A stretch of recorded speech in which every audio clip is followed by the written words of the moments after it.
Hello, how are you today? Hope you're good. Today I will review 3 different decks against the original Rider-Waite deck. This is the deck that is the most well-known deck in the tarot world. The backing is the patchwork blue, black, white. And it's pretty self-explanatory, and it doesn't have a lot of fluff to it. So that is the original one. Most tarot deck creators use the basic structure in their design of their own artwork. Just wanted to say, tarot's always brought to mind witchcraft or paganism, which I'm sure is still the case in some cultures, but I guess it depends on how you're using it. For me, I use it for my own personal growth and wisdom. Sometimes I share that wisdom in a sarcastic manner on TikTok. But again, I use them for my own personal use, and it helps me to open my mind and see things in a different perspective. A lot of the times you get too emotionally attached to your problem, and you know, the answers are inside, and sometimes the cards will help you see things differently. There's also a video on the suggestions that I feel are important on my channel when you're using the tarot cards. I hope you check that out as well. And again, I'm not an expert. This is only information on how I personally feel about tarot cards. So, just to review, in a normal tarot deck, there are 78 cards.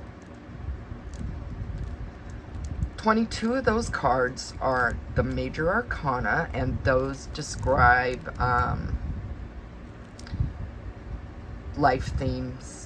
So they're numbered from 0 to 21, making a total of 22. 56 of those are numbered from ace to 10, and those are actions. 16 of those cards are what we refer to as court cards, and there's the page, knight, queen, and king for each of their corresponding suits, and those ones are usually referring to a personality type. So at the time of this video, in September, actually October 1st, it's still Libra season, so happy birthday, Libra.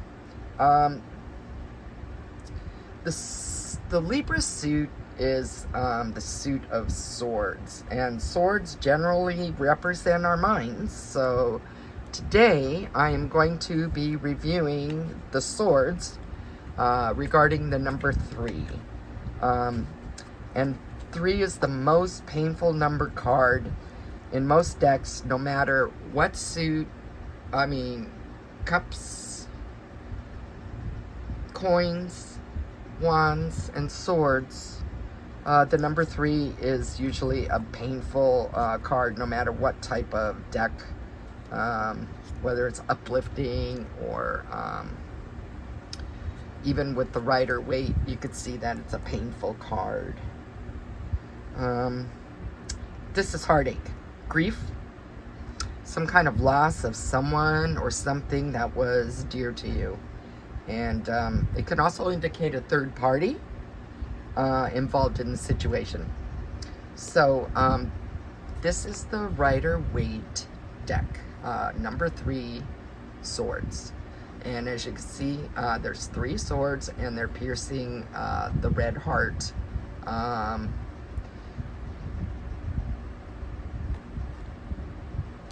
The next deck is going to be the Everyday Witch, and this is by Deborah Blake. And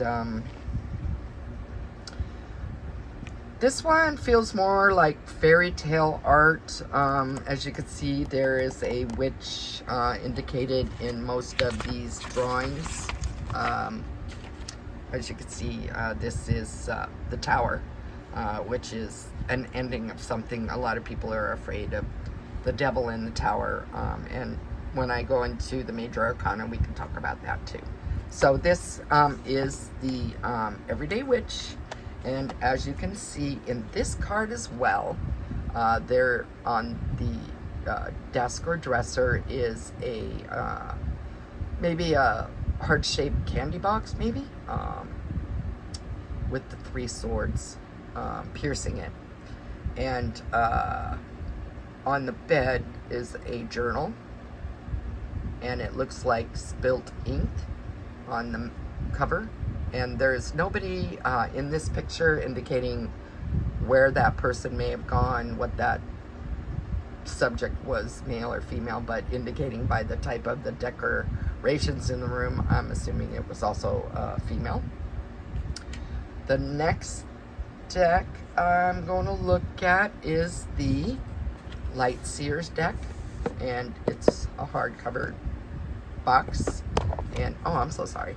And on the back of it is mostly green and black and some white arrowy lines on the design.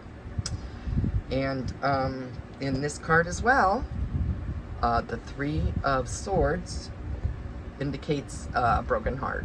And as you can see, this one looks like they're veins of the heart, some type of body tendons or veins. I'm not really sure, but you can see that it comes down and it is wrapping under her armpit, where you can also see the suit of swords on her arm in a tattoo. She's in despair as well. And the cords of whatever that material is has split the heart into 3. Again, she is in despair. She's lost something. In the last one, this is going to be Red Fairy Tale. Comes in a box. Paper manual. So I'm not 100% sure who the artist is for this deck. But it does indicate that Mr. Stuart Kaplan revised it in 2004. It's just basic paper. There's no pictures in it like you would see in the other books. The Light Seer is in black and white, and the Everyday Witch is full color for her drawings. Sorry. So these ones are in color, and that's strength. I think that's Leo. Major Arcana card. So anyway, with the red fairy, it depicts a woman in despair. There is no heart in this one, but you can see that her cheeks are very red. She's crying. She's really distraught.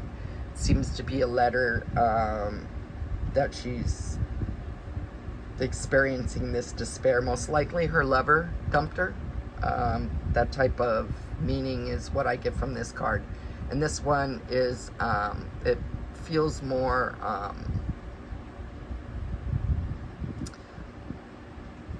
in the Queen Anne type drawing.